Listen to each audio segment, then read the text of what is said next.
deixei em Troade, em casa de Carpo, e os livros, principalmente somente os pergaminhos.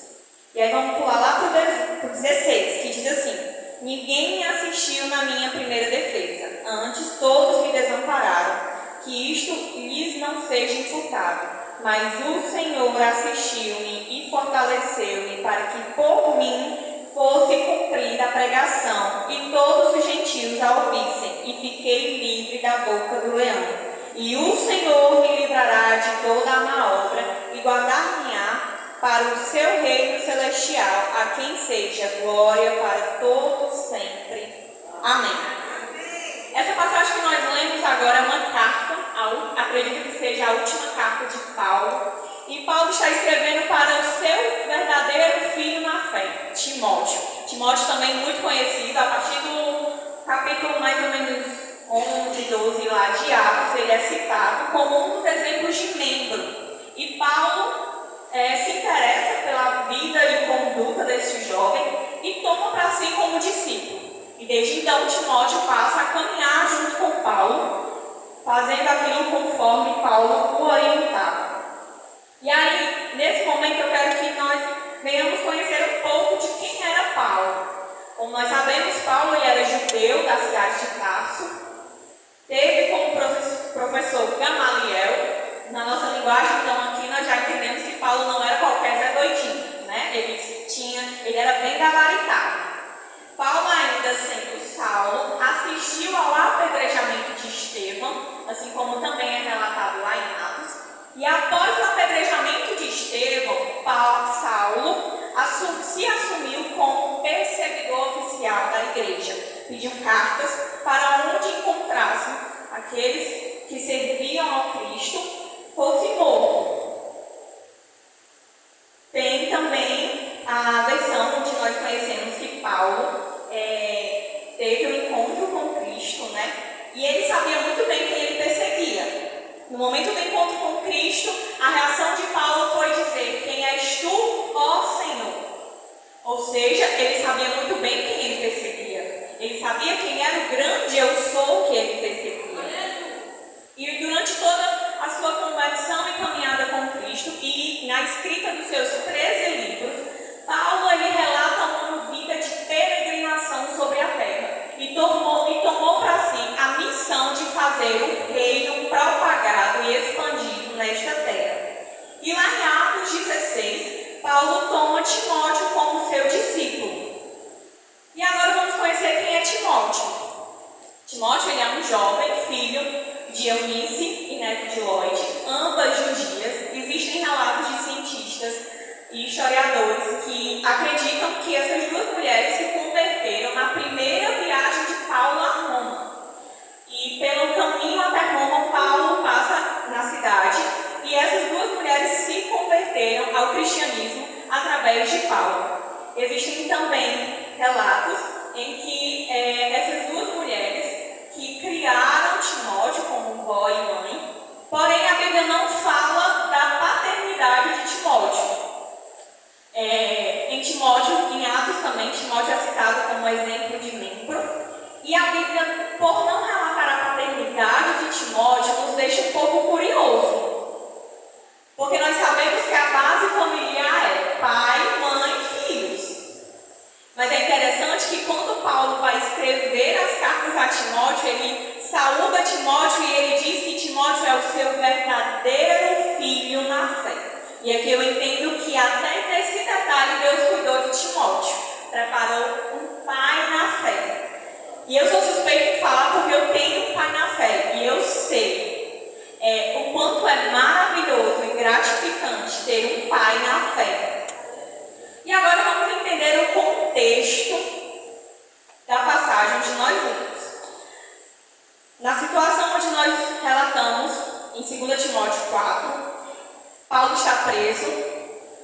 Demas era um dos seus discípulos que estava com ele, não está mais. A Bíblia relata que, amando o presente século, Demas o abandonou. Esse Demas é o mesmo Demas que é citado 3 vezes na Bíblia, incluindo essa, e ele foi citado em Colossenses como membro da igreja e também em Filemão como cooperador da igreja, ou seja, Demas tinha uma caminhada com Cristo, porém é bem claro quando Paulo escreve, ele diz que Demas o desamparou por amar o presente século. E aí aqui eu puxo um alerta para os jovens. Eu sou jovem, eu só tenho 26 anos, gente. Sei que é com carinha de 15, mas eu sou bem novinha. E eu sei que o presente século ele nos atrai. Agora imagina, um jovem na igreja primitiva teve atrativo suficiente para abandonar o ministério, que dirá a nós nesse presente século. Porém, eu venho dizer para vocês que nenhum momento vale mais do que a eternidade. Nenhum momento, nenhum segundo, nenhum minuto que esta terra possa lhe oferecer vale mais do que a eternidade. Cris, você fala isso porque você não escuta o que eu ouço, mas Deus escuta. Cris, você fala isso porque você não vê o que as pessoas fazem comigo. Eu não vejo, mas Deus vê. E ainda eu digo mais, você pode olhar para mim e dizer assim, mas você não sabe o que eu passo. Eu sei o que você passa, sabe o que é? Aquilo que Deus permite que você passe. A Bíblia fala que Deus ele não nos dá um fardo que nós não possamos carregar. Então, se você está passando, se você está vivendo, Deus sabe. Deus deu o fardo. E Ele diz ainda que o fardo dele é leve, é suave. Então, tudo aquilo que você for viver não vai se comparar com o que realmente era para vir sobre a sua vida. Continuando, enquanto tem hora que eu me empolgo, eu vou logo dizendo, eu gosto de falar, eu guardo no salão, já aprendi com ela.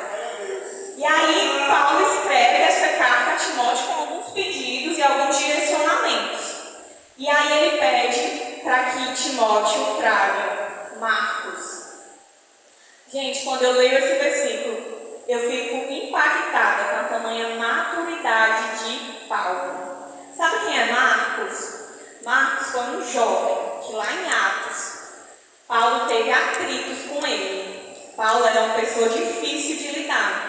Quando a gente começa a ler e estudar sobre Paulo, né, pastor, a gente vê que ele era quase um Pedro, né, quase um sanguíneo ali. E eu costumo até dizer que o meu irmão tem um espírito de Pedro e Paulo tudo junto, e aí ainda mistura João Batista. Vai ficar mais estreito o negócio. Mas, e aí lá no começo, Paulo não soube lidar com Marcos. Paulo não soube ser flexível com Marcos. E eles tiveram alguns desentendimentos, alguns atritos. Mas sabe o que eu acho interessante? Que bem aqui no final da caminhada de Paulo, ele diz que Marcos é útil ao ministério. Quantas vezes, irmão Márcio, chega um irmão para o senhor e diz assim, olha, não pode fulano para exercer tal cargo, porque ele é assim, assim, assim, falou comigo assim, assim, assim, assim, assim. E o rei? Não era prioridade? A questão aqui não é se serve para você, a questão aqui é se serve para o reino. O que Paulo está dizendo aqui é assim, ó, a desavença que eu tive com ele, bota aqui no meu bolso, porque ele é útil para o reino. E se ele é útil para o reino, quem sou eu para descartar? Aleluia. Então Paulo aqui mostra tamanha maturidade, às vezes a maturidade que eu e você não temos. Continuando. Quando Paulo continua escrevendo, ele ainda pede uma capa. Existem histórias pesquisas de historiadores que relatam que nessa época Paulo já estava com uma idade bem avançada, já havia percorrido essa caminhada missionária. E o que eu aprendo com a capa? O autocuidado. Quem se enrola? Quem tem frio. Quando a gente está com calor, até o lençol fino atrapalha. Tem que ser sem nada, 10 ventiladores em cima. E se tiver alguém soprando, aí ajuda. Mas quando Paulo diz assim, ó, traz a minha capa, ele está nos lembrando que nós também precisamos ser cuidados. Eu tive que aprender no andar da carruagem que quando a gente cuida muito, quando Deus nos chama para cuidar muito de pessoas, e o pastor Márcio e a pastora Solange vão saber do que eu estou falando, nós acabamos carregando algumas feridas. nós acabamos carregando algumas marcas.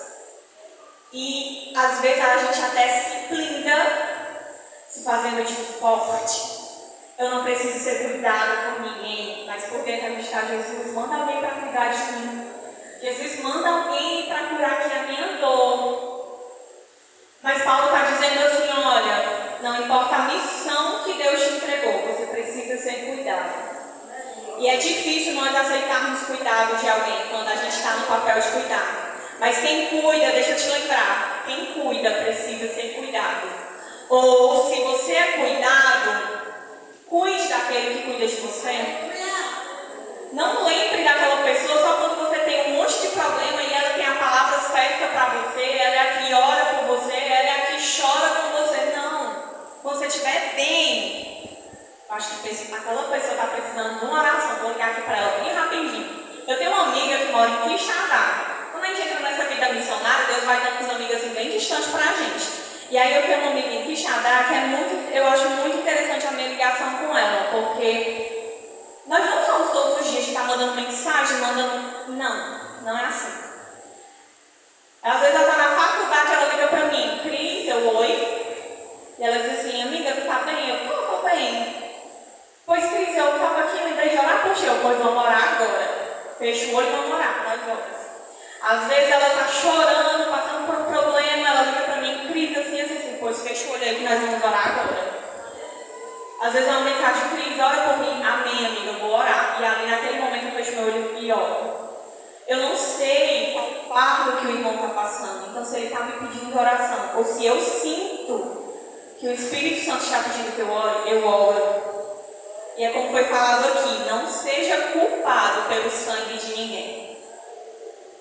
É um prazer enorme, eu achei muito lindo que a irmã Márcia fez aqui com essa criança.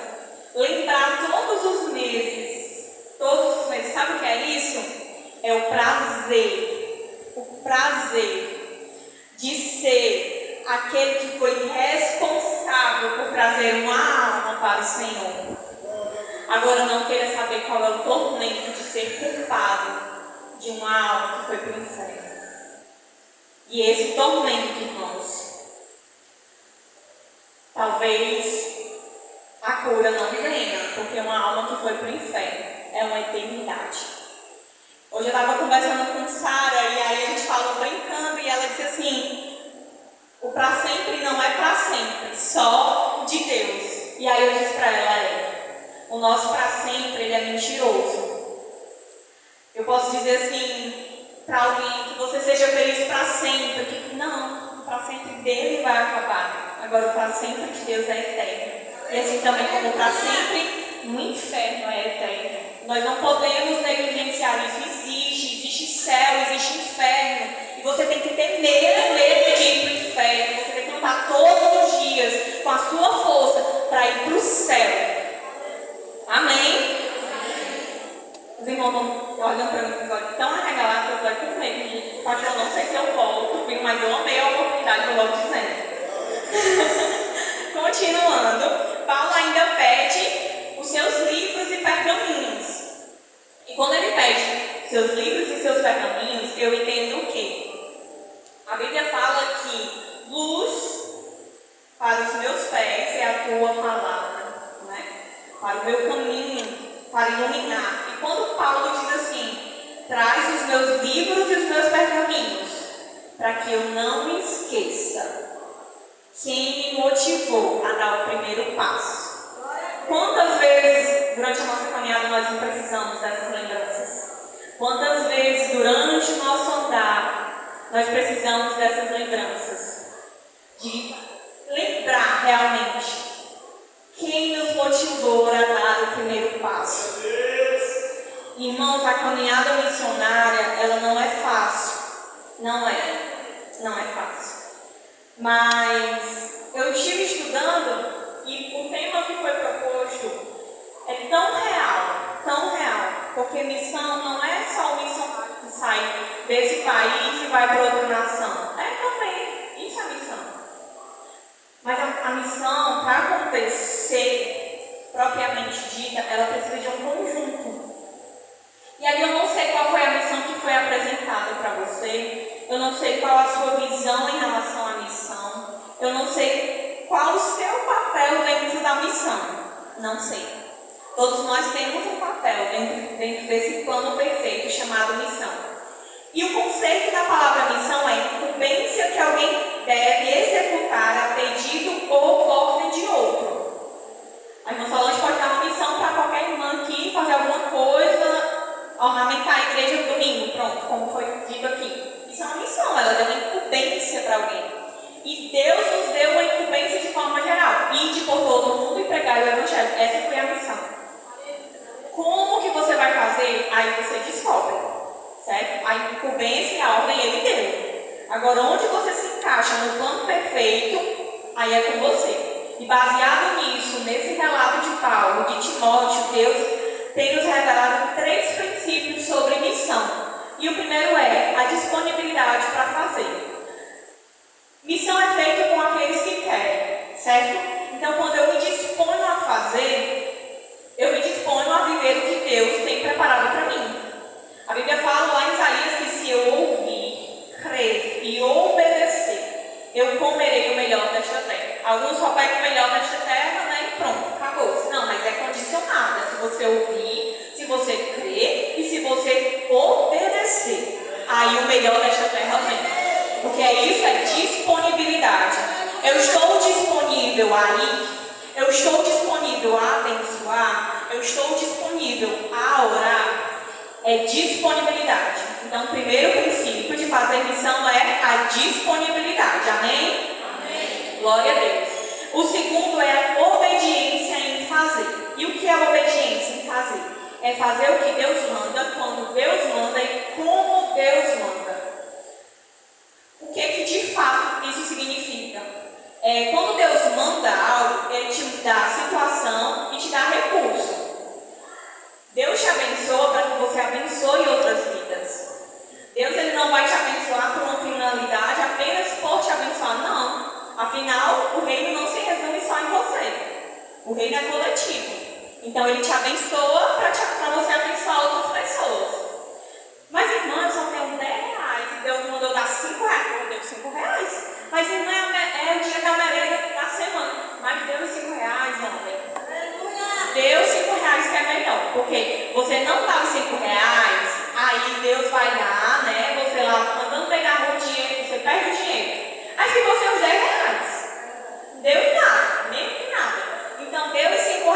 Quando for na segunda-feira, Deus vai baixar o preço do cuscuz. Você vai comprar logo uns 3 cuscuz por R$5 e alimenta todo mundo na semana. Olha como Deus é bom. Deus é bom e Ele cuida. Então, quando eu me disponho e faço por obediência a Deus, ou seja, fazer o que Deus manda, quando Deus manda e como Deus manda, eu trago sobre mim as bênçãos. E aí é onde se aplica aquele versículo: buscai primeiro o reino dos céus e a sua justiça, e as demais coisas vão ser acrescentadas. O que é as demais? É tudo. A minha prioridade é o reino. O que for além do reino é as demais coisas que aí Deus cuida. Ele está dizendo que Ele vai cuidar. Então pronto, amém, glória a Deus. E o terceiro é entender qual o seu papel ou função dentro do projeto de Deus chamado missão.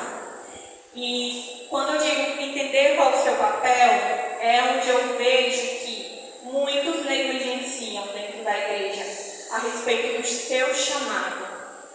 Se Deus te chamou para ir, vai. Quem está te falando isso é uma menina onde Deus gritou ao seu coração sobre fazer missão. Abrir mão de sonhos, abrir mão de realizações pessoais. E até mesmo, eu acho que o que eu vou dizer aqui nem minha mãe sabe, ou se sabe é porque Deus tem uns mistérios com ela, e Deus conta umas coisas para ela que eu fico assim meio... Mas que pode Deus é só eu e você? Mas Deus me fez abrir mão de concursos federais para viver por missão. Cris, você se arrepende? Não me arrependo. Porque eu sei que não importa o dinheiro que eu fosse ganhar, não importa.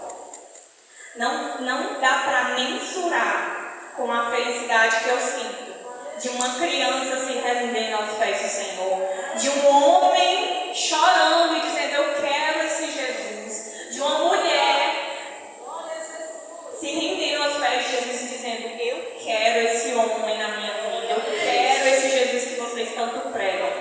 Então não existe dinheiro no mundo que vá me dar a mesma felicidade do que ver uma alma se render aos pés do Senhor. E baseado nesses 3 princípios, eu quero dizer aos que foram chamados para orar: orem, pois é através da oração de vocês que o céu está sustentando missionários aí na terra. Existem missionários neste momento que podem estar sendo sacrificados, mortos, pelo amor do nome de Jesus. E é através da oração de vocês que Deus tem dado livramento, que Deus tem dado passagem, que Deus tem dado mantimento. É através da oração de vocês. Aos que foram chamados para dar, para abençoar, eu digo muito obrigado pela disponibilidade de vocês em dar.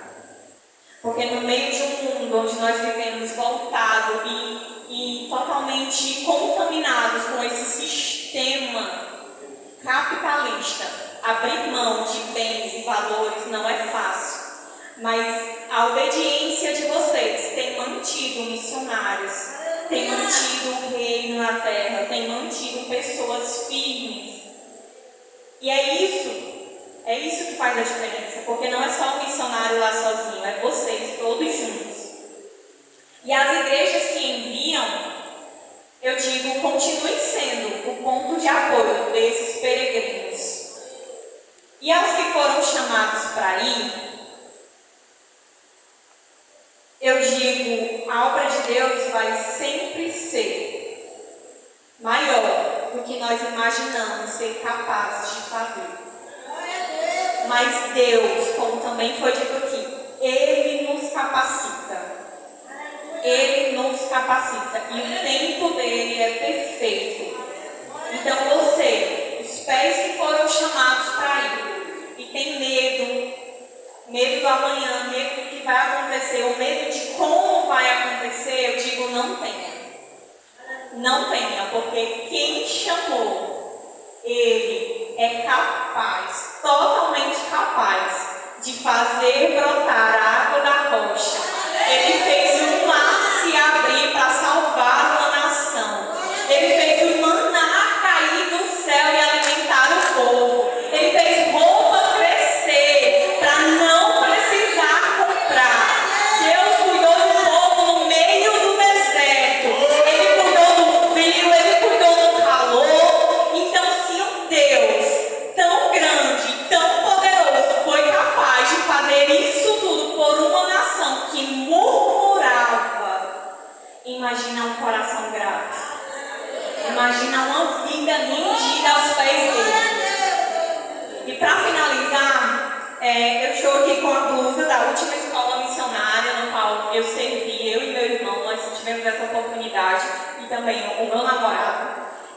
Tivemos a oportunidade de servir nessa escola missionária, Scamp Team, escola missionária de férias para adolescentes. Foi um tempo incrível, um tempo maravilhoso. Foi um tempo onde Deus mostrou que Ele cuida de nós. Irmãos, nós estávamos com 47 adolescentes. Eu acredito que essa escola missionária foi a escola missionária onde a gente mais tratou abuso sexual no meio das meninas. Foi a escola onde nós tratamos mais a identidade dos rapazes. Sabe, uma geração que entrou numa escola missionária perdida, pastor. Eu fiquei assustada com o relato daqueles adolescentes. E me entristecia muito o coração. Mas Deus cuidou de todos os detalhes. Deus curou feridas de alunos, obreiros e todos que estiveram lá. Deus manteve 60 pessoas durante 12 dias. Sabe o que é, pastor? Nós estávamos ali, Jesus, o que é que esse povo vai almoçar? De repente batia no portão e chegava um pastor com um prato de arroz. Chegava outro e dizia assim: irmão, está precisando de alguma coisa? Eu vou dar aqui as farinhas para fazer a farofa do almoço desse menino. Vou dar aqui o macarrão. Deus usou a padaria para dar o lanche desses meninos todas as tardes. E quando a gente começou, irmão, e não era um lanchezinho não. Chegava era de 100 pão, 140 pão, bolo. E eu quase era brincar com os meninos, eu dizia assim, vocês são os missionários mais chiques que eu já vi na minha vida. Porque os missionários que eu conheço só comem cuscuz. Vocês estão comendo pão, bolo, ovo, salsicha. E quando nós começamos o prático, ela se reconciliou com Deus. Ela estava afastada. E ela disse que desde o primeiro dia Deus tocou no coração dela para ela nos abençoar. E ela diz também que quando ela nos abençoava, Deus a abençoava muito mais. E tinha hora que ela olhava para a padaria e tinha tanto cliente que ela dizia que não sabia como é que o pão dava. Mas esse é o Deus que eu sirvo. Esse é o Deus que eu entreguei a minha vida. E é esse Deus que Paulo apresenta a Timóteo. E quando Paulo diz assim, procura vir ter comigo depressa, não é um chamado para sofrimento, mas é porque Paulo queria que Timóteo entendesse a essência do Evangelho. E nessa noite eu quero que você saia daqui com essa certeza. Não por mim, não pelos irmãos que são dirigentes do departamento, não pelo pastor, não pela pastora, mas por você. Qual a sua função dentro da missão? Qual o seu papel dentro desse plano perfeito de Deus? Se nós entendermos qual a nossa função, nós seremos um corpo perfeito. Imagina só se um belo dia o pulmão quisesse funcionar como o cérebro. Como nós iríamos respirar? Imagine se o coração quisesse funcionar como a mão. Como nós iríamos viver? Então é baseado nisso, que se até hoje você não sabe ainda e não entendeu qual o seu papel dentro da missão, comece a perguntar a Deus. De fato, Deus é um Deus de respostas. Ele não é um Deus de indagações. Ele não é um Deus de dúvida, ele não é um Deus de questionamentos, não. Ele é um Deus de respostas. Ele responde. Ele é um Deus de respostas. E para finalizar, eu quero que você fique de pé. Vou pedir aqui a Sara, essa princesa linda de Jesus. Uma florzinha do jardim de Deus, que eu amo muito. Para me ajudar a louvar. Tem outro microfone, não? A gente vai falar um momento, né? Só que agora aqui, né?